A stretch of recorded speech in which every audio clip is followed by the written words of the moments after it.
Hello and Happy New Year from Saturday Morning Cartoons, the weekly podcast that revisits, reviews, and ridicules some of the world's weirdest animated series. Kicking off our second round of New Year's Nicktoons, I'll be your New Year's baby, Dave Trumbore.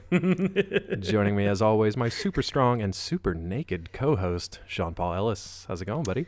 David. I'm doing well. How about yourself, buddy? I'm doing good. I'm a little, maybe not concerned, just curious as to what's going on with your super nakedness tonight. Just did one of those polar bear plunges. Ah, that explains it. As a cosplay character, though. Oh, so you didn't actually do it? No, I did it. But I did it in character. Wow. Like I dressed in cosplay. It's just naked. That's dedication, though. Yeah. I went as you may have known him. It's from a little short called Action League Now. Oh, yeah, that actually does sound familiar. Yeah, I went as the Flesh. Oh, the Flesh. That makes a lot of sense. Of sense. I That's went why as I'm Stinky naked. Diver, and it did not do well. Nobody really wanted to come up and hang out. Well, a lot of people are also probably mildly upset because you're supposed to be doing like a polar bear plunge where you run into a freezing cold lake, but you were wearing thermals. Yeah, no, totally. I can't do the cold thing. I was just in full, wetsuit. I was already in the water when people jumped in. Maybe that freaked them out a little. With like a harpoon gun. I mean, yeah, that's cosplay. Yeah. No, I was it's just justified. totally into this thing, dedicated. I understand. You can't bring that harpoon gun to a con, so you gotta find other ways to incorporate your cosplay into everyday life. Yeah, in real life situations. It just didn't work out the way I thought it would, but hell of a way to start off the new year.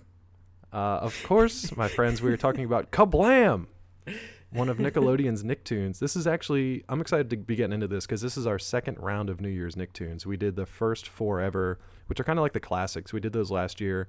We're going to have links up on our page to those in case you missed them, but that was, Doug, Rugrats, Ren and Stimpy, and then I believe Rocko's Modern Life.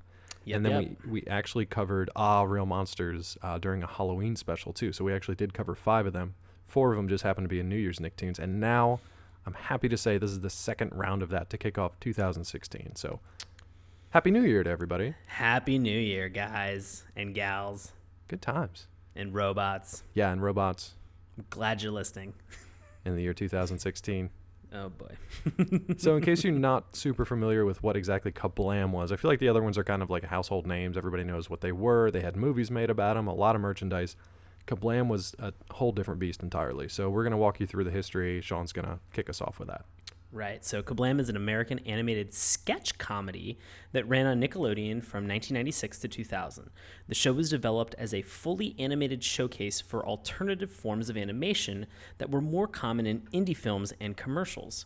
Each episode featured a collection of short films in multiple innovative styles of animation, bridged by the characters Henry and June, who I remember so fondly the second they jumped up on the screen. Yeah.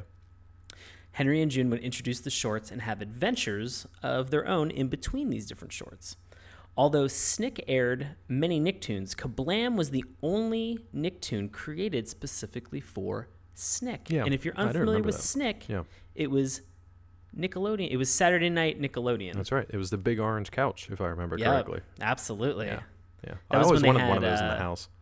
Yeah. Who didn't? Yeah. When you watched Nickelodeon back in the day, and they did stuff like Super Toy Run and Big Orange Couch and sliming everybody that was, possibly on screen at any point, how could you not want to be involved with all of those exciting, awesome, fun, cool-looking things that everybody else is having such a grand time? You're like, I want to get involved in that. And they're like, do it. Just send a self-addressed, stamped SASE. envelope. Yeah.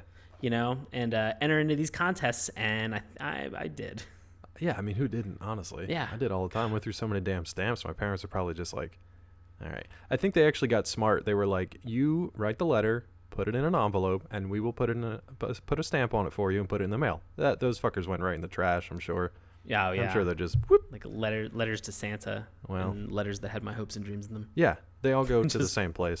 This is why crumpled. I just throw my mail in the air at this point because it accomplishes about the same amount of things. Dave's Postal Service is known for 100. Look, if you are going to do anything, make sure that you're doing it 100%. And the best thing about Dave's Postal Service, 100% your letter is not going to fucking get delivered. No, we have a much better failure rate than Stamps.com at this point.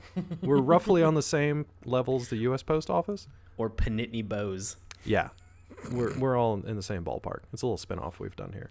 Yikes. But since KaBlam is just kind of such like a wide-ranging thing, we've actually got a bit more history for you guys. So the segment creators for this show include David Fain, Tim Hill, Steve Holman, Emily Hubley, Mark Merrick, Mike Perlstein, Mo Willems, and Coat Zellers. And I feel like you've probably never heard of those names. I never have. So I feel like just to give them at least one shout out here on the podcast would be a nice thing to do, because there were so many segments that were created for this show over the years.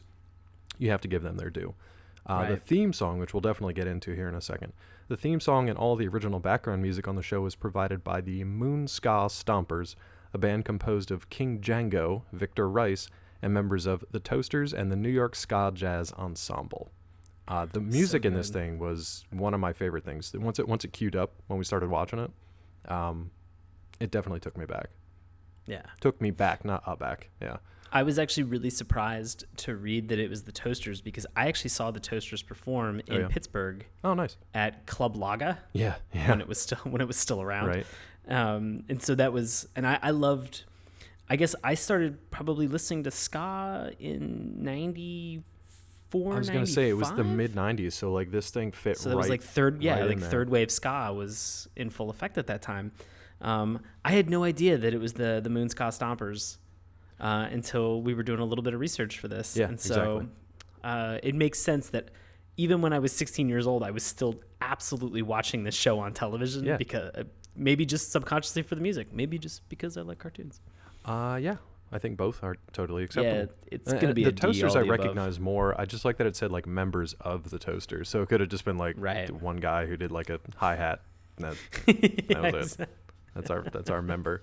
But since this one actually has, since KaBlam is a variety show, which is something that we haven't seen before, especially from the Nicktoons, we are going to walk you through some of the synopses for the individual segments. Now, we're not going to cover all of them, but since we watched the first episode of the entire series tonight, these are the segments that are covered within this one episode, and they're fairly common. They're the ones that you probably think of when you think of the show. So we're going to trade off here, but Sean, you have the first one.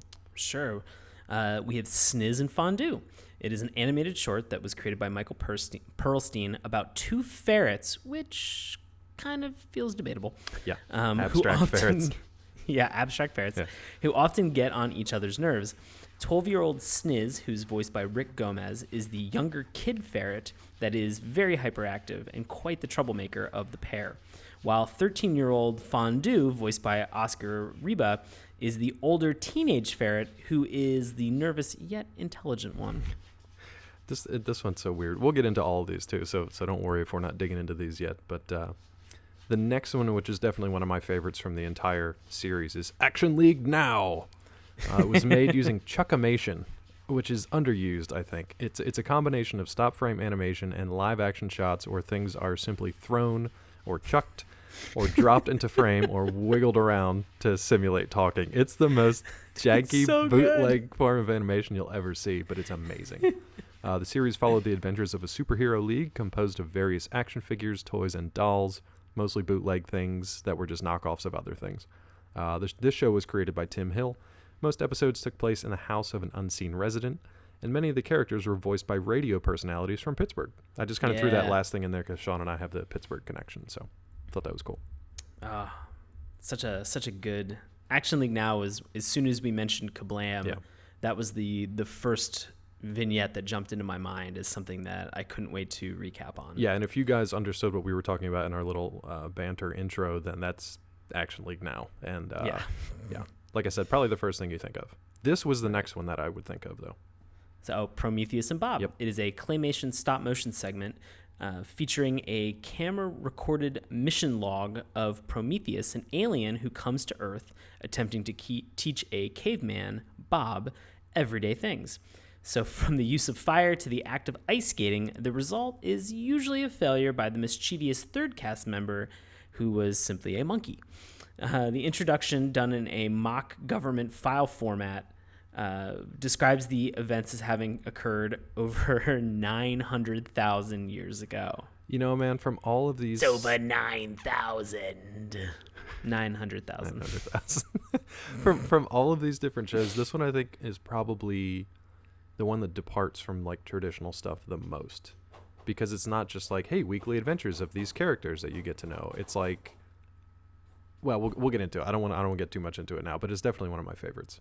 Right. And then the last segment we'll be talking about tonight is Life with Loopy. The life of 12-year-old Larry and his strange experiences with his imaginative and adventurous younger sister, Loopy. The characters were animated with stop-motion puppet bodies, but their heads were created with cardboard.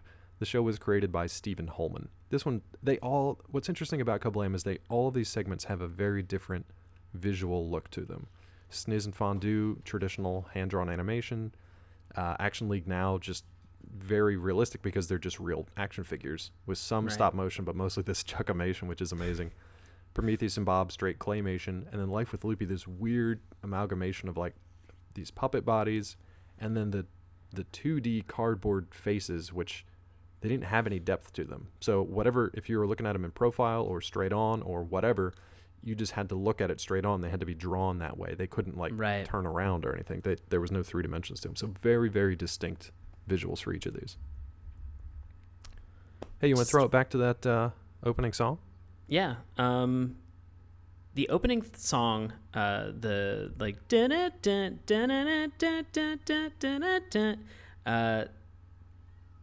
the second that came on, I got really pumped. I remembered it right for away. Me, it was even before that. It was as soon as the guy says, "Wake up the masses." Oh, that's because it's very, and I hate giving you the opportunity to do this, but it was almost kind of that kind of reggae sound to it. Oh, really? I mean, just for like a second, I always heard that as a kid. And he's like, "Wake up, dumbasses." I always thought I thought he was saying something to dumbasses when I was a kid.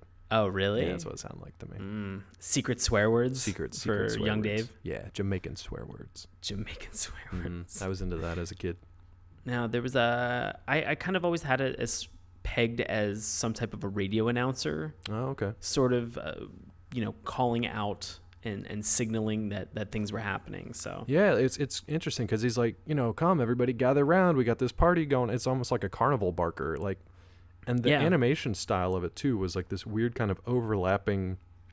You're kind of like flying on a camera through these different scenes. You're going through like a mountain scene, and then you're going through like the water, and you're going in through a bunch of different other things, and like stuff's flying at you, fish are jumping out of the water, there's planes going overhead. Ton of onomatopoeia just coming and being thrown at your face. For a show named KaBlam, I mean, that kind of makes sense. You have to. But they also make up their own. Everything's like kapow, kaplooey, kablitz, kaplitz. I don't know if that one was in there.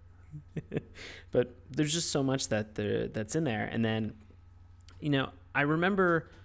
So Nickelodeon used to do a lot of these, kind of interstitial bumps between the commercial breaks that they would take and the cartoons that they had that were airing at that time. And it was great, and I distinctly remember them because it allowed them to put a lot of these different animation styles, give opportunities to a lot of different artists to do these quick bumps.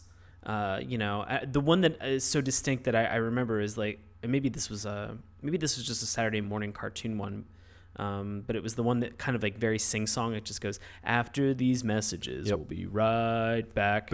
And that was definitely a Saturday morning cartoon. I remember the different networks, I think, had like competing bumps. So so like it's that same, if that little sing-song bump kind of sounds familiar, it's just a lot of these different networks were giving artists and different people and animators and stop motion people and claymation these opportunities to do these quick bumps, and they were so fun. The thing that's exciting about KaBlam is that it seems like then finally somebody just kind of pulled the reins in and was like, hey, you guys have done some fun stuff, now let's see where we can kind of take some of this and let's turn this into an actual show. What's interesting, I think, in the history of KaBlam, which was in its heyday in the mid to late 90s on Nickelodeon, it existed a little longer on other Nickelodeon shows or other Nickelodeon networks like the Nicktoons network. What's funny is I think they actually ended up using these segments, so they didn't keep them together as a show for the most part. They actually used a lot of these segments as bumps because they're only about 2 to 4 minutes long. So sometimes they used them as filler in between other episodes, and sometimes they used them as little bumps and stuff too, especially like the Henry and June stuff, I think. So in later years, they did just kind of like dismantle all of these episodes and just reused different segments over and over. So it's kind of an interesting way that it progressed. But while we had it was in that variety format where everything just played out over the half hour. Yeah.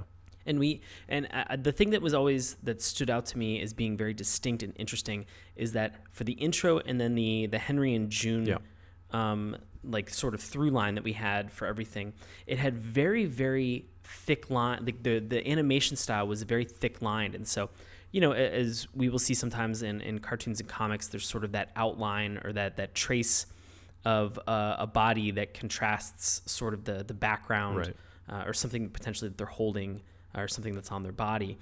This was interesting because that was so prominent and distinct.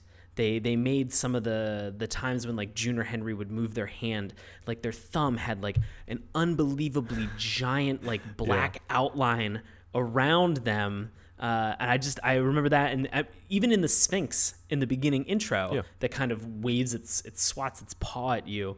Same thing, just very thick outlined around that. I wonder if that's a specific style.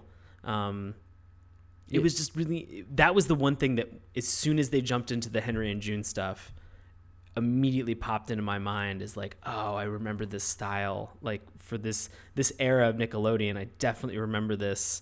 And it led me to believe, and I want to go back and check and see. I'm curious if the people who did Henry and June did some of these bumps that were on Nickelodeon at the time too. Yeah, I think that at least the intro definitely is cast in the same kind of like animation style as Henry and June are. It's very much it's very cartoonish. It's very kind of like free flowing and sketchy almost. Henry and June are almost just like, you can almost see the like sketch lines in between each cell, each frame of the animation, because it's just very loose and free flowing, and like their body proportions change all the time. They've got, sometimes they got like really big feet and sometimes they got a real skinny head, and sometimes it's for depth. So, kind of like where they're moving, or if they're moving themselves, they'll like accentuate like a foot's coming towards you almost off the pages of the comic book, because that's how this thing was supposed to be set up. So we can get into the Henry and June kind of framework of this. They're basically your guides through this episode and your hosts and your introduction to each of these individual segments. So they kind of have their own thing going on in their own pages, but then they also go in and out of these different segments too. This one was interesting because it was the actual introduction. So like Henry is just like, hey, and welcome KaBlamoids. Welcome to KaBlam. And he tells you like exactly what KaBlam is all about, which I thought was pretty cool. It's and just the overuse and ever-changing modification of the word KaBlam. Yeah. KaBlamoids, KaBlammy. KaBlamites, I think, yeah. KaBlamites. And so there's just so many different variations and mutations of that word. They really are trying to reinforce the fact that this show is named KaBlam. Yeah. Like it's not... Right. It's over the top, but I mean, at that point when you're watching it, you're like, this is fun, and you can see that they're enjoying what they're doing. Yeah, it was fun. Now I have to ask you, probably at the end of this episode, I'm going to ask you to rank like these segments, and we'll include Henry and June as a quote unquote segment. But just kind of like first impressions after watching it again, like where do Henry and June where do they hit on your nostalgia meter? Well, I had watched another intro that you had sent out, and it has them doing a synchronized dance for a period of time, and I distinctly remember watching that episode. I remember most of these, but not... It has to I have to watch it and it has to trigger something in my mind. I couldn't tell you like a different intro that I had watched or something. I don't think I could just pick one out of my mind right now and just be like, yeah, I totally remember that. If I watched it, I'd be like, okay, now I remember this. Yeah, I before watching this, I wouldn't be able to pick one out of the air to be able to recap either. It was just for some reason when that dancing came on, it reminded me, like I just snapped into place with that show where I was when I watched it. So that was really entertaining to see something like that. The one thing that was always curious to me, and I guess because I had never had this exposure to this style of theater or acting, was how much of Henry and June was very clownish. Oh yeah. because there were these moments where like something would appear, or like they would produce something out of their hammer space or whatever they were doing, like a trash can or whatever. Yeah. Right, and they're breaking the fourth wall. Oh, yeah. They're addressing you, the viewer, and so there were these moments where they would sort of look at you and then look at the thing that they had created and then look back at you, and that's in like clowning. That's just simply doing like a take. Yeah. Like you're looking at the audience, you're looking at the thing, and then you're looking back at the audience, and it was very fun to suddenly see that sort of artistic construct or teaching. Yeah. Applied and mapped into something that was a cartoon that I grew up watching. So kind of crazy to suddenly see and understand why that choice was maybe made then. Yeah, exactly. And it kind of provides sort of like a connection with the audience too. Like, hey, are you saying this thing? Because I say this thing, and now we're going to do something with it. So it's almost like they're your vaudeville hosts. They're your live hosts that are right there with you seeing crazy stuff happen. We can kind of talk about what Henry and Jude do. We can talk about what they do in the entire episode now rather than go back and forth. Because they just have a couple little like weird bits that they do, and you remember the first one that opens up. Let's get into it. Yeah. June is working on a machine that will automatically turn the pages, so that Henry and June, as Henry builds this, they are your guides. They are the people who are going to turn the pages for you. Exactly. So you can just sit back and watch and introduce each one of these comics. Right. And so I guess June is maybe fed up. You know, for your introduction to June, you're just like, well, she's industrious. She's crazy. And she also kind of seems a little bit lazy. Lazy, but also insane. I can appreciate that. Yeah, exactly. Because like Henry's kind of like, he's just like, hey, and welcome to KaBlam. And then there's like, and there's my sister June. And they just show her with like the welder's mask and like sparks flying everywhere. And she's just like really going whole hog on this thing. You don't know what she's making. Right. And then they kick back on this couch and they reveal this like massive, it almost looks like a giant printing press. And you're just like, what the heck is this? And she calls it like like Page Turner 9000 or something? Yeah, Page Turner 9000. Yeah, which is just this giant machine that basically just reaches out of the page of the comic book that they're in and starts flipping all the pages. And then Except in this instance, it begins to flip the pages too quickly. Yeah, that's their little gag that they do. So like June's just like kicking back, having a good time. Henry's like holding on for dear life. He's about to fly away. I love that June takes this opportunity. It's a funny little animation gag too, because if you think about it, and if you go back to like the earliest days or the most primitive ways of doing this, animation is basically just a series of still images. So it's sort of like if you go to the bottom corner of your textbook and you just draw a bunch of images in progression and then flip through them, you have an animation still. So you can just draw like little stick figures moving around or whatever and then flip through it, and it tricks your eye into thinking that they're actually moving because it's just a series of these images. So that's actually the gag that they're doing in this bit. And June, like you mentioned, Sean, does the little clowning kind of thing where she looks out at the audience and she realizes like, oh, I'm being animated right now, so I can just do all these funny things like the Egyptian walk or whatever she wants to do. And it was just like a cute little moment that kids probably didn't really get. It was just something silly. I just thought it was interesting that they kind of had that extra little gag thrown in there. It's funny now because as a kid, you just sort of are sitting there and watching it and you're just like, all right, cool, just get to the cartoon. You kind of feel like this is just kind of killing time until you get to the actual thing that you want to watch. But it's interesting to now watch it and just be like, oh no, there's a reason. Like they're having fun. Right. But it's basically like your Nick Cannon in between your whatever the guest that's gonna do his trick next. Whatever the I don't even know the name of that show. Who's I love it. Which American does a great thing? That's the name of the show. America's Got Talent? Also that. I don't know. I really don't know. If it is, great. If not, I'm just glad that Nick Cannon does stuff. Good job, Nick Cannon. Just good job, Nick Cannon. Yeah. But they're basically, so they do some other silly stuff. Like they'll do, at one point, they make these comments and jokes on animation itself. So the next one they do is they're like, hey, we're going to practice our speed runs. And you're like, well, what is that? And then they do like the very stereotypical like Hanna-Barbera cartoon run, which they call the bongo run, right? Right. Which once I watched it, I was like, okay, this is actually pretty funny. And then I started wondering, like with Foley stuff, like I wonder how they actually went back and made this sound, this very iconic sound. If you've watched any Flintstones, Jetsons, any of those old kind of classic cartoons and seen a character like run quickly, you know the exact sound that we're talking about. Right. I liked it though, because then she kind of like looks over when they stop running And she looks over at the guy and she's like, all right, Chip, cut the bongos. And it's just like this big guy sitting over by an on-air sign, and he's just playing bongos rapidly, and then he just stops. So just silly stuff like that was pretty funny. Yeah.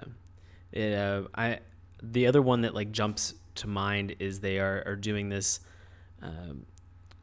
like golf tournament. Yeah, I think that's the very end of the episode. The last one. Yeah. Yeah, the final one, they're doing this giant golf tournament, and it's going all the way across the country, right. and one of them is a location that's like in New Jersey is where it starts. Yeah. It wasn't like Hoboken. It was something else. I can't remember the names. Some of them sounded made up, but who knows?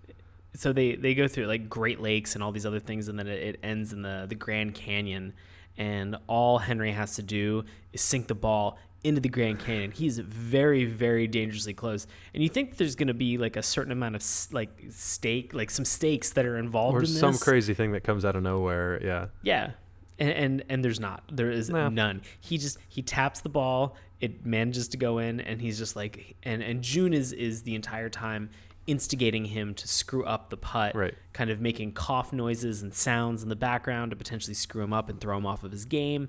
Because I guess he's never beaten her before? Yes, she has never beaten him before. Yeah.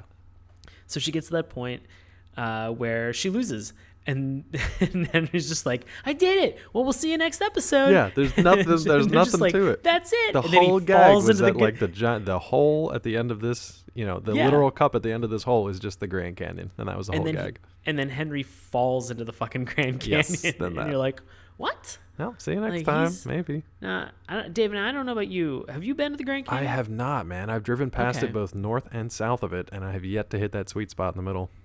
Okay, I've been hiking a number of times through it. Yeah, it's a pretty dangerous place. Yeah, like if you fall down like you'd get severely injured. So only go if you're a cartoon.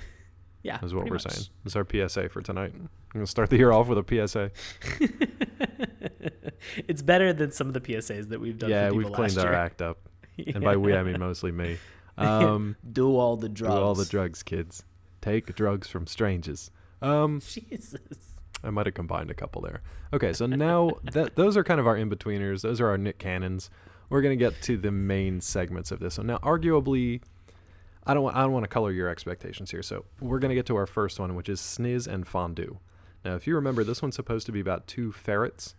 And Sean threw out the caveat that is you can argue over that description of whether or not they are ferrets. If I wouldn't have read that description, I would have had no clue what these things were.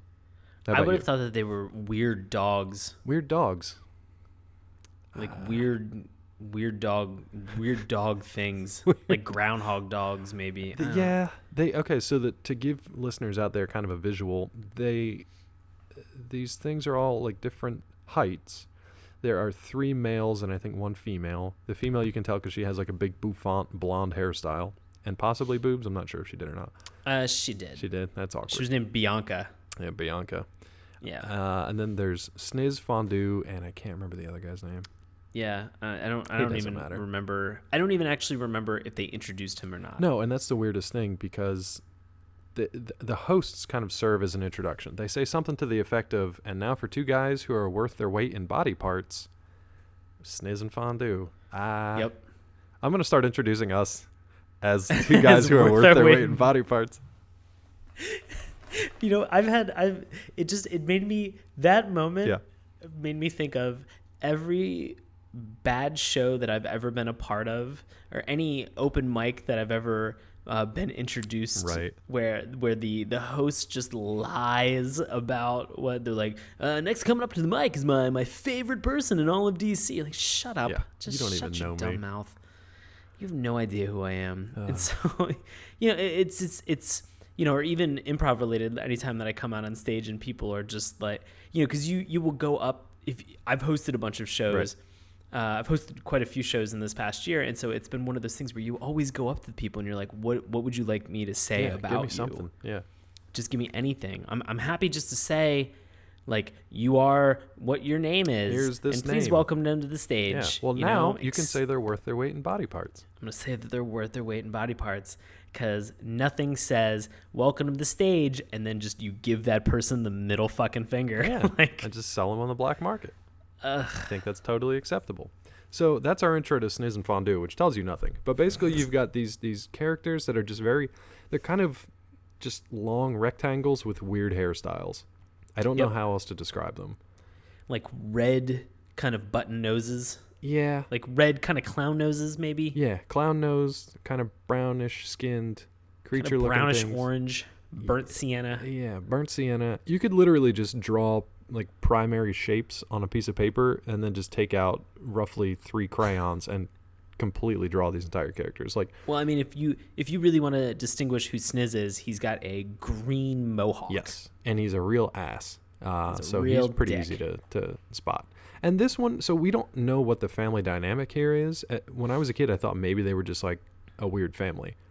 That, Bianca was maybe the mom or a sister, and that one of the other guys who looks kind of older was maybe a dad, and Sniz and Fondue were brothers. But from at least this first episode, there's a letter that they write to Sniz that they all just say that they're his roommates. So just a bunch of ferrets. I was so confused by that because the whole episode, the conceit of the episode is that Sniz, they are attempting to teach Sniz, the guy with the green mohawk, how to tell time. Exactly. On like an analog clock. Yeah. Right, on an analog clock. So he's 12 years old. Right. Doesn't know how to doesn't know how to tell time. Right. Doesn't know how to twelve twine. Doesn't know how to 12 twine. Doesn't know how to 12 time. So he doesn't know how to tell time, and so he's concerned. Everybody in the house except him, except Sniz, is concerned that he needs to learn this life skill, and so they can stop being bothered by his ass. Yeah, which honestly though, telling time is not such a super complicated. Get the little $10, $8 Casio watch with the digital display. Okay, Done. now here's my question. How did you learn how to tell time? I was wondering if you were going to bring up a digital clock for this kid. Oh, really? Yeah, I was wondering. I mean, how'd you learn how to tell time? I remember distinctly how I learned. I don't remember distinctly. Do you remember if you had like a paper clock or something in kindergarten, or if you had like a... Oh, we definitely had paper clocks. Yeah, paper clocks you had to make in kindergarten. Yeah, and you had to push that the little pin that through. spawns out on the back, and then you rotate it. Exactly. Yeah, that little shit. I had that, but then I also had this nightmare. That nightmare. I had this old, maybe listeners out there will know what I'm talking about. This plastic clock that was like a Fisher Price thing with like huge numbers on it and big dials, but it was a cuckoo clock. So it was like a blue cuckoo clock, it had yellow dials, and it actually had like a chimney on the side. It was built like a little house, but cuckoo, like a German cuckoo clock. But it had a chimney that you would like push down, and that would advance the hours on the clock. So like every time you pushed down, it would like zip along another 10 minutes or whatever. Anyway, that was the thing that I had to learn how to tell time, because my dad would he'd set the thing to noon, and then he'd just be like, set it to this time. And I'd set it to this time. And if it was right, he'd tell me, and if not, then I just had to sit there until I figured it out. So that's how I remembered learning how to tell time on a clock. Not like this ass. I mean, they go through, the roommates here, they go through the trouble of making a not even life size, like Big Ben size clock face. Right. And then the two guys hold it, and they have Bianca kind of like stand there and alternate her arms so that she's telling different times. Right. She's the different hands. Yeah, she's the hands of the clock. Yeah. Yeah. And Sniz is laying there on his back just like, I don't give 3... What's he say? I don't really care what's going on right now. What's he say? I don't give 3 squats what you guys are doing. Yeah, I don't give 3 squats. Oh, fruits! Oh, fruits! That's my favorite new swear. Jesus. Triple fruits. Double, even triple fruits. So he doesn't care, because he's just like, look, if I need to know what time it is, I'll just come ask one of you guys. And their answer to that is like, look, that's why we're doing this, because you're a real pain in the ass. And one of these days, you're going to need to know what time is, and we're not going to be there. Right. So, of course, obviously, lo and behold, that's kind of what happens. Sniz has a couple instances. One, he's watching TV, and there's a special on, like, ballooning that he's really interested in watching for whatever reason. This is before DVR. Yeah. And they say it's going to be on at 7 o'clock.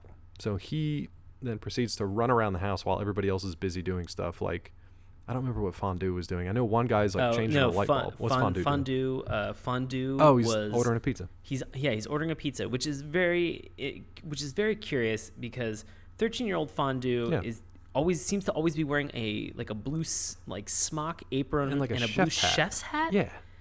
But he's 13. But he said he was doing business. He was placing a business call. He said he's making a business call, but he's ordering a pizza. This is how Papa John's got started. Like, how... I want to know what circumstances led to a 12 and a 13-year-old getting kicked out of their house, where they have to get roommates. 12 and a 13-year-old ferret. Ferret. Yes. Where they find 2 other ferret roommates. Yeah. and they set up shop. Ugh, I don't know. It'd be great And- if they and lived in a house with like the connecting like tubes, like the clear tubes, and like a weird wheel, that'd be amazing. and like a ferret ball they just chase around all day. Like a big wheel that Yeah. they could spin around on, and the little water droplet. Yeah, see, that'd be fun. They just do the like that. Yeah, for 5 minutes. I love it. Yeah. Love it. But no, so he so- runs around. So Fondue is placing a business call, by which he means ordering a pizza. Bianca's in the shower. She's in the shower, which that did not go how I thought it would. No, she didn't scream. I thought it was gonna get sexy. I didn't think so. I thought she was going to scream and like punch him in the eye, so he'd like walk out with a black eye. No, he walks out with a bar of soap in his mouth. I was thinking it was gonna get like American Pie style sexy. I mean, it could have. yeah. And we just cut to it later. Ooh, Snick After Dark. Oh, that's. Are you afraid of the dark at that point? Yeah, right. Yeah. So yeah, he interrupts Fondue's pizza order. Do you remember what he ordered? Just for fun. Oh yeah, he says he goes I want a pizza with Roni on it. Yeah. And he's like, and the guy's like, "Wah?" Roni He's like, Schweish? He's like, Roni, Wah? Pepperoni, come on. So if you ever order pizza, a Roni pizza, just shut up and jump hang off the a phone up. bridge. Say asshole. pepperoni, you ass. Not Roni. Just do it like everybody else. Yeah, just just order on conform. an app.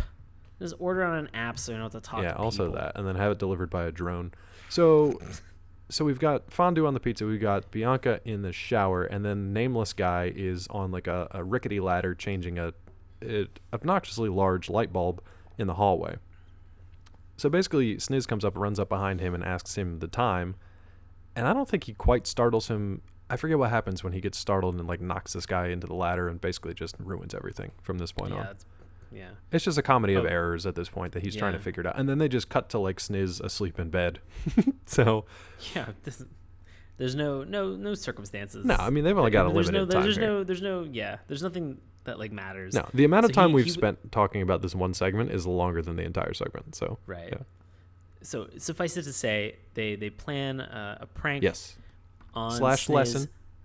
Yes. So they write him a note that says we are going ballooning on a Saturday morning at I believe it was 10 a.m. 10 o'clock sharp. 10 o'clock sharp. So they are going there, and then they write on Sniz's head in permanent marker, "Do not tell time." I love Which- the grammar of that one. Do not tell time. Do not tell time. Or don't. Ugh. Yeah. No, don't Yeah. tell me time. Oh, don't tell me time. Don't tell me time. So don't tell me time. So he wakes up. He gets excited. About the ballooning note. He runs outside. Yeah, straight First out. woman. That, Well, he yeah. he runs. He goes to run straight out the door, but he looks at the clock first, which is already at 10 o'clock. So even if he knew Right. time, he'd be shit out of luck. He's So what's the screwed. He's point? screwed.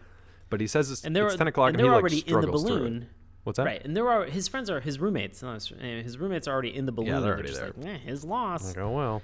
So, So at he first he bumps couldn't into- even set an alarm clock to begin with. It didn't Right. matter if he could tell time or not. Sure.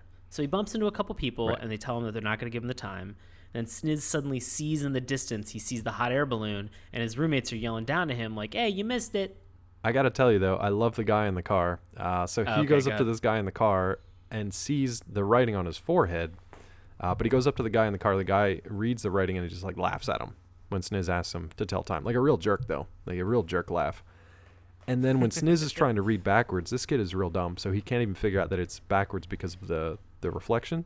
So he's trying to read it backwards, and the guy's like, "It says don't tell me time, dumbass," or something to that effect. So then, then Sniz sees his buddy is already up in the balloon. So obviously, the smart thing to do would be to run to the nearest roof, try to jump off it, and to climb onto the balloon with them. Right? Right. Yeah. Yeah, that makes total And sense. it worked out pretty well, to right? Get on top of a building, Yeah. run and jump off. And they're just like, I need a lot of space. This is going to be a real wide jump. Yeah. And then he gets to the edge and just practically just falls straight Sinks down. like a stone. There's a giant clock face, and he gets stuck on the minute hand.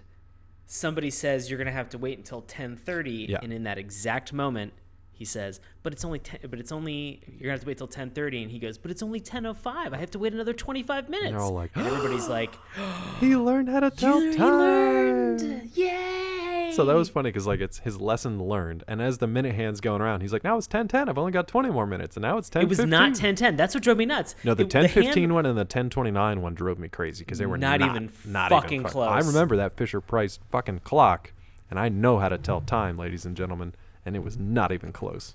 I'm Dave Trumbull, Very upset grown ass about man this. that can tell time. That's right. This was the one moment so far in this segment I really didn't laugh. I'll be honest with you. Nope. I really didn't laugh. The only time I laughed was when. So the reason he had to wait until 10:30 was because when the minute hand was down at the 6, which is where the half past the hour is, there was a little door like an old cuckoo clock. All right. Right. So there's a little door. And one of his buddies was like, "Make it to 10:30. There's a door. You can go inside and whatever." So he lands and he's like, "It's 10:30. I'm finally free." And this fucking cuckoo clock just comes shooting out of the door and just knocks him off the building. And I didn't see that coming for whatever reason. That made me laugh. And then he goes through this like sequence of not really Rube Goldberg, but just like really funny Looney Tunes kind of things. Like he falls and he bounces off the convenient awning company's awning. He smashes into like Hercules Anvil Company's anvil. He flies through the coverless fan company's fan, and then he almost gets launched into a giant knife that's just pointing out of the side of a building, but he just smashes into the brick wall instead. And it actually made me laugh too, and just smashed into the brick wall. So that whole sequence of events of just like slapstick, bodily harm humor is going to come into play. Well, I mean, we're kind of transitioning out of this episode now. Yeah, that's pretty much. What else happened in the end? It was pretty much. Oh, the girl with the yo-yo, and she's like, "You have the time," and he just like passes. Yeah. And that's the end. So that's just it. like, so, okay, he kind of learned his lesson, and then he paid for it in the end. So that was a thing. A little silly. Yeah. So that was all very traditional hand-drawn animation. Now we jump to, after a Henry and June interstitial, we jump to the very different Chuckimation style.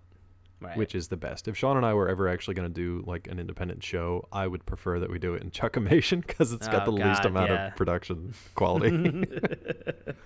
Not because we're lazy, but just because we find this style of animation so insanely funny. Also because I'm lazy. Also because Dave's lazy. Yeah. So, hey, there's no harm in that. No. So we are, of course, talking about now Action League Now. Right. And so this whole episode, so I want to set the scene for this because these characters are so distinct. We have a naked guy. Well, let's actually. Do you want to go through the theme song kind of quickly because they almost have like a sub theme song here. Right. They have the Action League Now theme song. Right.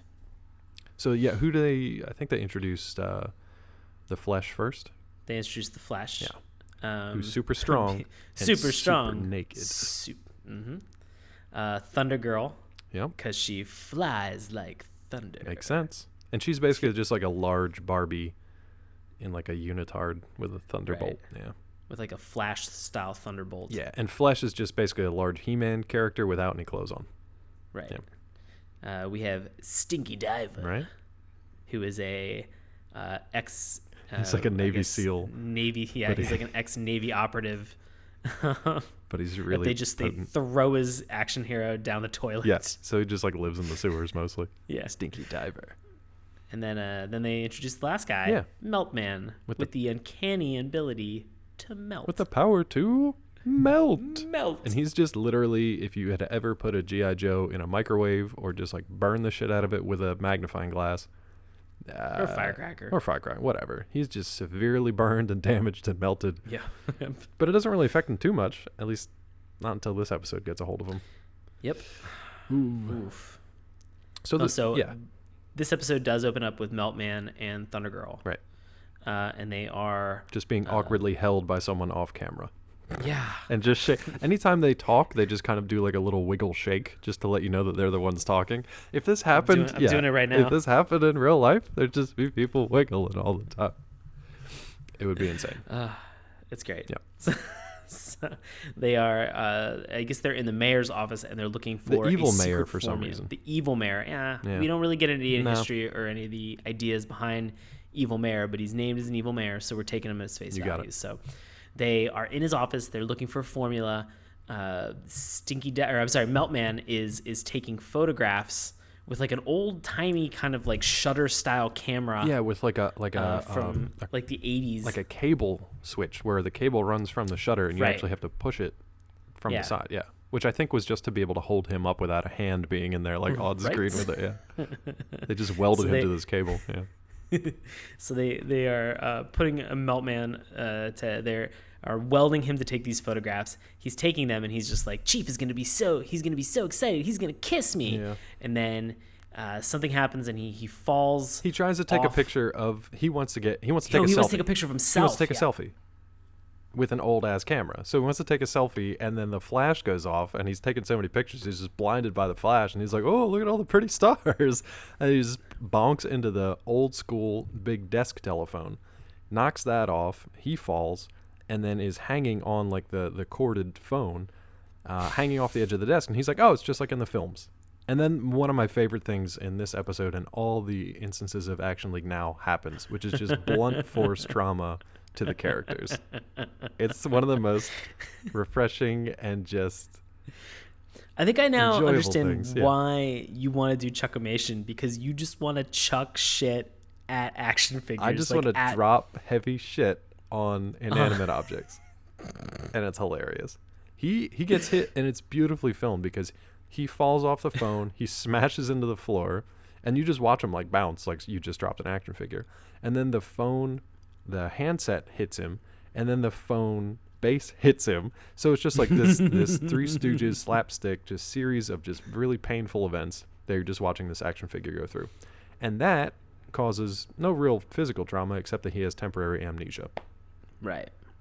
Which you think would be fine, right? Because they have all those photos of the secret recipe or whatever they call it. No, he left the cap on the camera, none of the pictures turned out. So they are doing everything they can with a science tech, who I think they just call science guy, just or like the tech. the tech. Science tech. Science tech. And so science tech is working. He looks like an Egon Spengler action figure with like a fake lab coat on or something. Right. Yeah. So he is trying everything possible that he can, and they're just like, there has to be something that we can do to get his memory back, to get him with science. Get him over this amnesia. He's just like, well, there is one thing, but it's pretty dangerous. And they're like, we'll take the risk. Yeah. So the next sequence of events are them just dropping some of the heaviest shit. Well, first they have him like strapped to this gurney, and he's got these like thumbtacks just pushed in like every angle of him imaginable, and it's like hooked up to these fake, it's almost supposed to be like acupuncture / like electrodes, because they have it all hooked up to these wires. You think they're gonna like zap him, but yeah, they just around him is a circle of mouse traps. Yeah, exactly. And the flesh is tied to a piece of string, and he's holding a hammer. Just right and over. So they drop the flesh with the hammer onto him, and then it triggers all the traps. You're just like, what? It's just ridiculous. Like, you could tell they just had fun setting that stuff up, even though they had no clue what was going to happen when they actually did it. Like, number 2, they put him on like this rotating Lazy Susan, and then what they do is they just drop another Lazy Susan and a bowling ball on top of him, and just smash him flat. Like, what else do they do to him at one point? The third one is then that they drop a huge safe. They're like outside in a yard, and they drop a giant safe on top of him, and and then the flesh lifts it up and is just like, "Hey, buddy, you okay?" And he's like, "You are super naked." Yeah, like, exactly. Well, that didn't work. Which is a catchphrase that we need to note, because then it comes back at the end of the episode. That's right. So, so it's just not working at this point. Yeah, they get through all this slapstick, all the blunt force trauma. Yeah. And then they do basically like a hypnosis kind of thing to try to get his memory back. So the doctor basically has him on this gurney, and he says to him, "Okay, Meltman, we're going to do hypnosis. When I count to 3 and say who you're supposed to be, you're going to have all those memories back." So he's like, 1, 2, 3. And before he can say his name... And a dog barks. This little plastic dog barks. So Meltman is now got the mind of a dog. So he just starts like barking and growling at this dog, and then just starts like running away. So he runs outside, right? And as dogs do. Where does he run? He runs right onto the street. This is great. I mean, terrible, but great at the same time, because he just gets mowed down by this car in the middle of the street. Life-size car breaks him. Life-size car. Like our life-size car, not his life-size car. They do a really fun camera trick with this, because they have Meltman kind of like glued in a position, and then he's on like a string, and they're kind of like pulling him along during certain portions of this. But there's a long sprint that he has down the driveway, and they just, instead of actually animating it, they just do a shaky cam, like of somebody kind of running down as if you are Meltman kind of jaunting down to the end of the driveway. And so they get there, and then at that moment, he's out in the middle of the street. He gets ripped apart just into like exploded. 7 or 8 different pieces. All his pieces like, go just flying. Brutal. But because he's Melt Man, they just kind of like Frankenstein him back together, and he's more or less okay. Yeah. Yeah. And he and the best thing is that they've tried everything. Yeah. They get to this point where he wakes up, and he's just like, "Hey, Oh, hey I guys, remember everything. what's going on?" He's like, well, first he's like, I think I'm in heaven, and all the angels look like Thunder Girl. And then you just see this like the rotating like dual images of Thunder Girl in front of him until it like resolves into the real one, and you're like, oh no, he's back. And she just goes, I liked him better when he was a dog. Yeah, it's like poor Melt Man. This guy's just been blown up, smashed to pieces. Just give him a little bit of a break. Seriously, man. I think she's got a thing for the flesh. Yeah, right. So we find out in this moment that the secret formula, we get the contents, we get the bulleted list of everything that's on. Yeah, he like wakes up and he's like, 3 cups flour, 1 cup sugar, 2 sticks of butter. What's that about?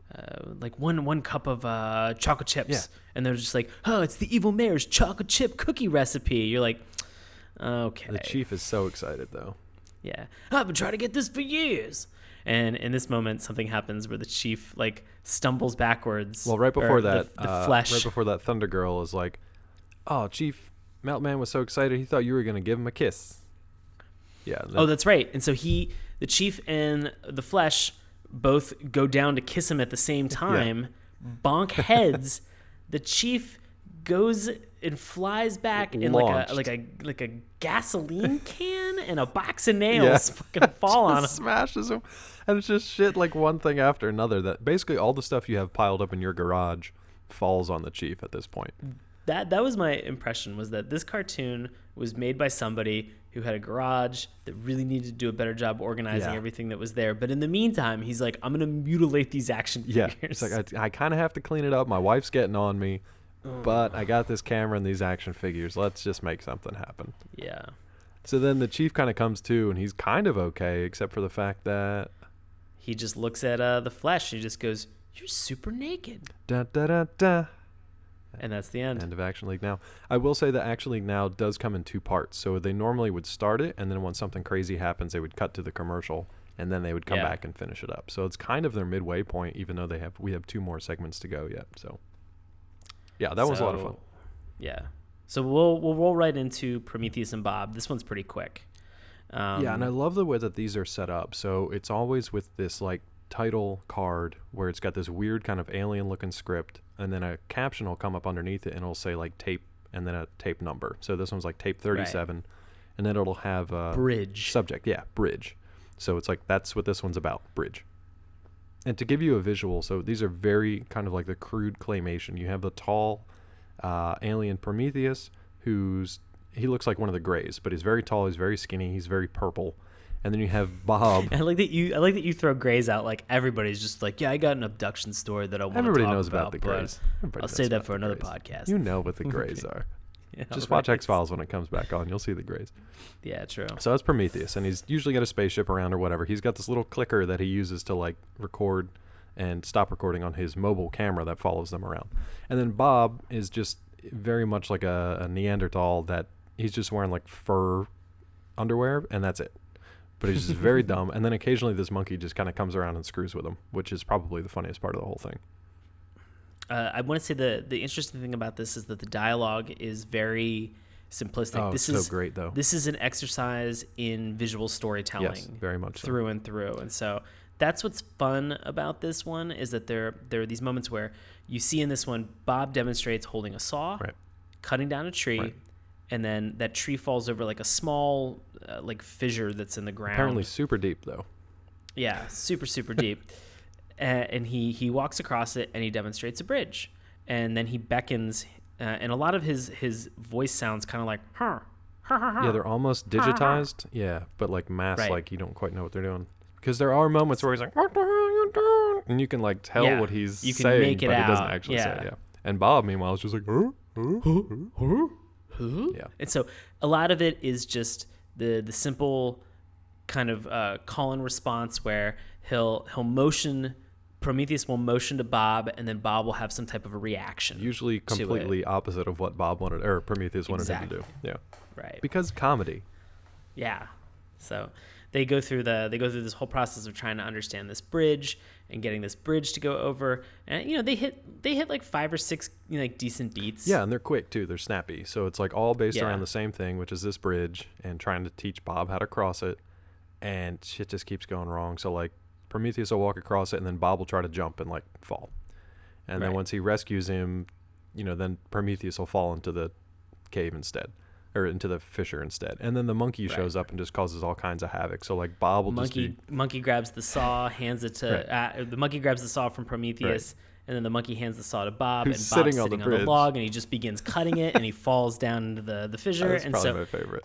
yeah, so there's just a lot of, again, a lot of like just slapstick visual storytelling, the entire time, but it's pretty much you're in and you're out with this one. It's super quick. And they used to, if I remember correctly, they actually used to do 2 because they were so fast, but I think people loved them so much that they used to do 1 tape and then followed right by another tape, or they'd have 2 within the same episode because they're so fast. It's actually really challenging because when I watched KaBlam, I did not enjoy Prometheus and Bob.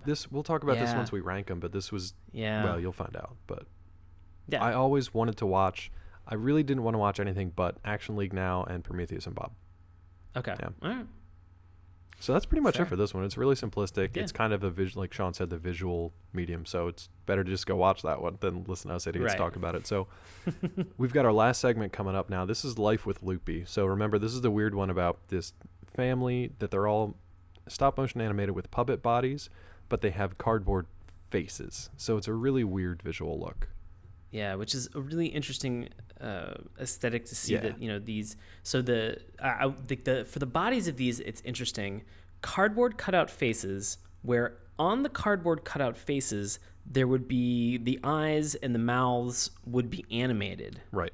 So they probably just then- like swapped out the whatever the eye expression or mouth expression had to be for that Right. frame. Yeah. Then they have puppet-esque bodies, Right. where you can definitely see the strings that are attached for their hands. There are then moments where they actually just have like marionettes, Yeah. as we see in this episode, just a straight puppet marionette being controlled. And then they also randomly throw in live action. Yeah, like people getting off a bus. People getting off a bus. And it was such a mixed bag. Yeah. Of things that were going on that it was, and it's very fun too because you can see that there are a lot of the settings that they have, especially for the house at Right. some point when you see the backyard, like you can tell like, oh, this is just like a tiny little replica house Yeah. that somebody probably built, and they're probably filming this like on their dining room table, Yeah, somewhere it's with not, like. this was like super low budget stuff. But fun. the aesthetic of this was always so beautiful. Yeah. It was was different. always It so was always weird to bright. me as a kid because I had a tough time equating like, all right, there's puppets and then there's these weird faces and then there's stop motion and then there's live action puppet work and then there's live action human work, and I don't know, it was a lot for me as a kid to kind of like, but it was zany. It was fun. Yeah, the mixed media nature of this I really enjoyed, and I think it was something that always kind of drew me towards this vignette. And so I don't know, this, and I also have a little sister That would who- probably, yeah. that was sometimes, more often than not, a real pain in the ass. Especially like So this I could episode, totally, yeah. right. So I could totally relate to a lot of the stuff that was going on with this. So I enjoyed it.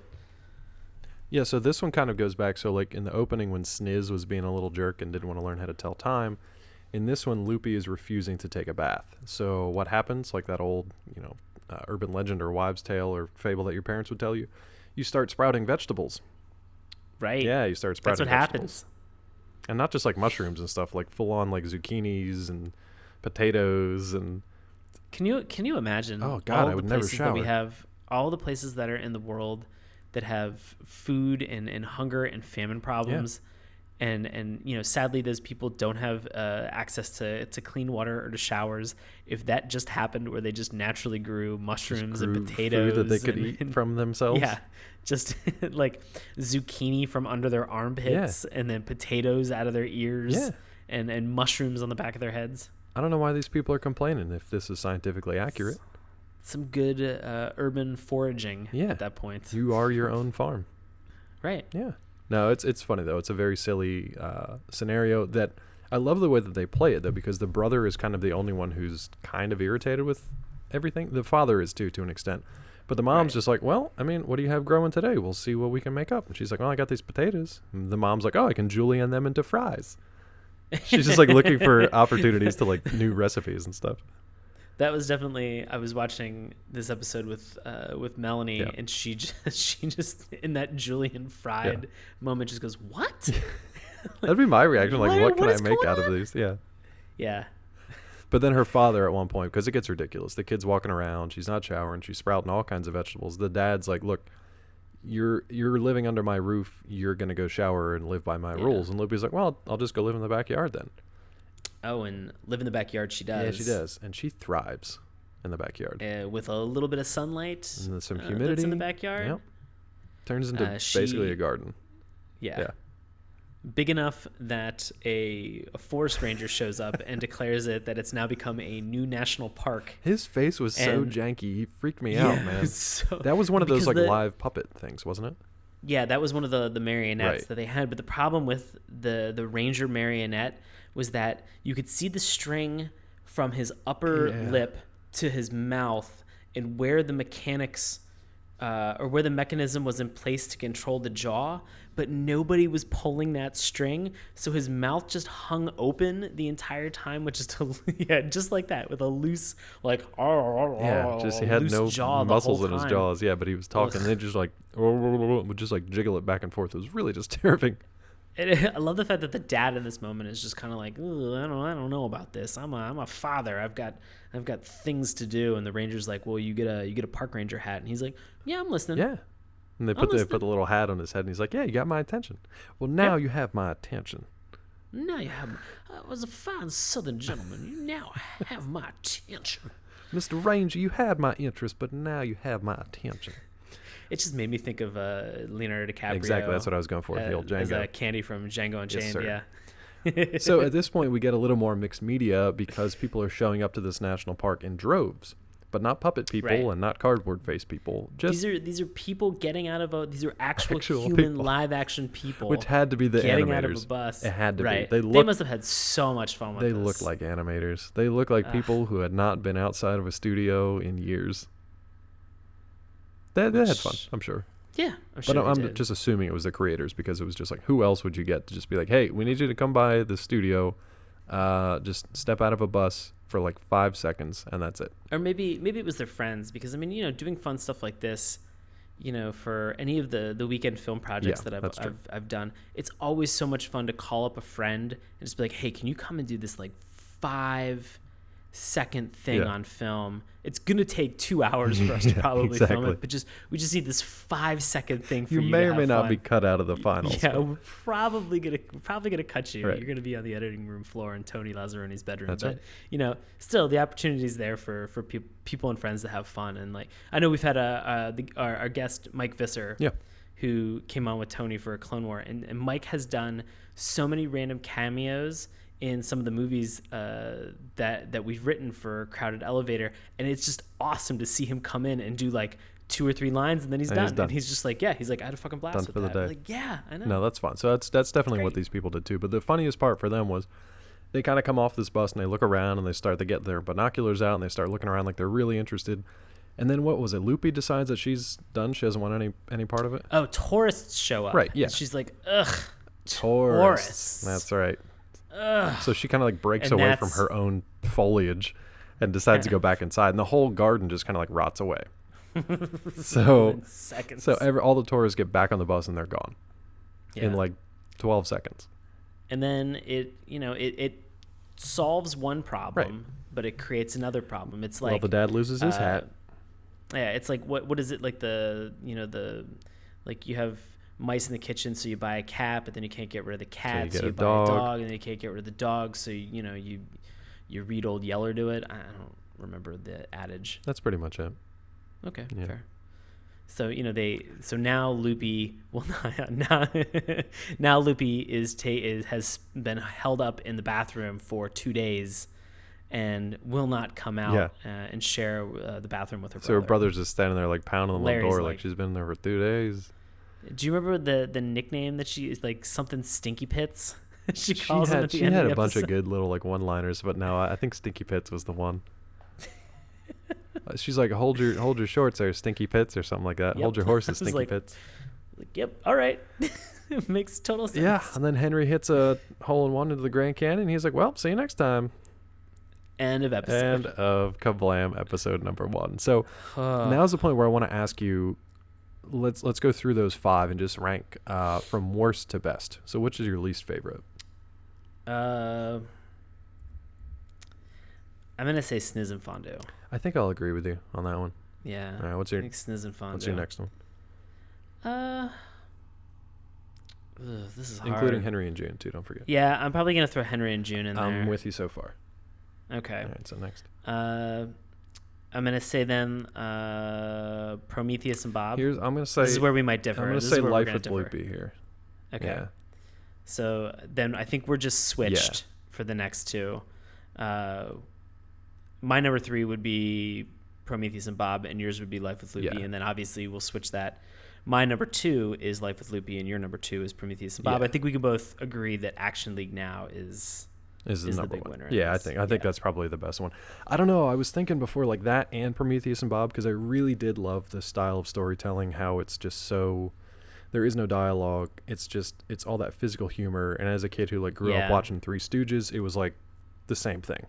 So it was like watching Three Stooges just without any dialogue. And I just had a blast watching it, wondering what they were going to do next, and just all that silly stuff. So it's a close one. Even growing up with Three Stooges and watching Prometheus and Bob as a kid, I was just like, I'm not really super into this. But like watching it now as an adult, I'm like, oh no, this is really well done. This is very smart. That was the one that I watched with my brother, he was probably 6 or 7 at the time when this came on, and that one was I think the one that got like the biggest laughs out of him, because there was just like a stupid caveman and then a alien who kept getting hurt and then a dumb monkey, but he didn't really know like a lot of the dialogue and stuff from the other ones. So I think he would watch that and he would just crack up, and that always made me laugh.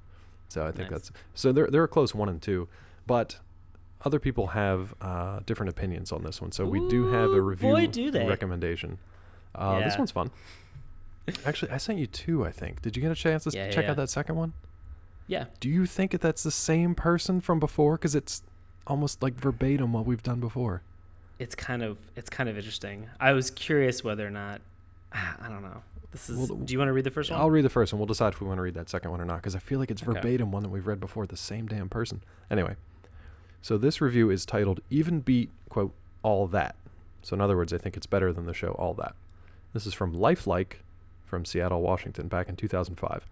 Any hardcore Nick fan as myself, back in the 90s when the programming was good, would know that KaBlam was the best show on the entire station, topping even the SNL for Teenagers spin of All That. KaBlam featured 2 animated characters, Henry and June, who hosted a comic book Esquire sketch show. I'm thinking they meant comic book-esque. But also Esquire. Esquire. Show featuring regular acts, Life with Loopy, Sniz and Fondue, with special scripts. The show was humorous to the extent that even as a teenager, I longed to see the show again. Good news, it's online. But like all good comedic shows, KaBlam went down just as SNL and All That did, grabbing for new plots until they canceled. It was a significant loss to Nickelodeon, which now airs shows that aren't in the least bit nostalgic. But we will always have our memories, I suppose, as cliche as it sounds. Boldface Live, by the way, Nickelodeon does nothing but nostalgia on their variety of networks. They have networks dedicated to nostalgia. Go check out Splat. It's just called Nickstalgia. Nickstalgia? Yeah. Is it really? No. Oh, it might be at some point. That's a great name. Yeah, well, trademarked. Damn. Do you want to read the second review from the second time we've heard from Grace Zay? Yeah. Unless I had like a weird deja vu here. Let me read this, because this does sound dangerously. It sounds like copy close pasta. To another. Right, it does. So I'm going to be curious if as we do these Nicktoons, if we find Grace for reviewing every other single stuff, show. and we just get copy pasta from. I'm going to look for Grace Zay every single time I pull one of these now. These are both from IMDb, by the way. So we have just the title is Okay Show. I don't know if she's simply saying like to the show, she's like, okay show, it's time to wrap this up. Or if she's like, okay show. You're like, that's an okay show. Yeah. That's 7 out of 10 stars from Grace in Chantilly, Virginia. This is back in 2006. She said, I used to watch this show when I was growing up. When I think about it, I only remember it vaguely. Well, that's how memories work, Grace. I think you literally said that last time too. Yeah, probably. I'm just a copy pasta of myself. But that's fine because we're reading the same damn review. I'll be your Slender Man. Thank you. However, if you ask me, it was an okay show. Two things I remember pretty well are the opening sequence and theme song, which are pretty much Here's the same my favorite thing. quote of this review. Yeah, I know. In addition to that, everyone was ideally cast. Also, the writing was okay. The performances were okay, too. I hope some network brings it back so I can see every episode. Before I wrap this up, and please do. Yeah, Please feel free to wrap this up, Grace. Before she moves on to the next show, where she's just going to copy this fucking review. Before I open Apple C, open Apple V this shit. Before I wrap this up, I'd like to say that I'll always remember the show in my memory forever, even though I don't think I've seen every episode. She's killing me every time. Now in conclusion, thank God, if some network ever brings it back, I hope that you can catch it one day before it goes off the air for good. I swear to God, this is like verbatim from, I can't remember what it was, but it wasn't that long ago. Let's go back and check our show notes. Yeah. It wasn't that long ago because she ends it in the same way. This like now in conclusion, check it out.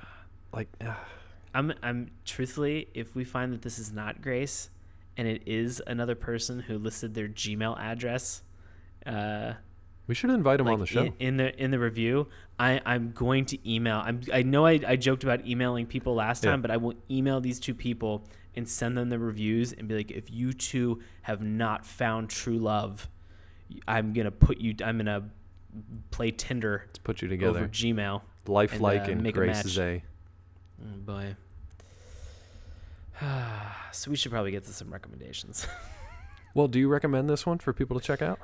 Yeah, I'd say definitely check this one out. I'd say at least check this one episode out and see. Yeah, this was episode 1, by the way. I don't know if I made that clear. Yeah.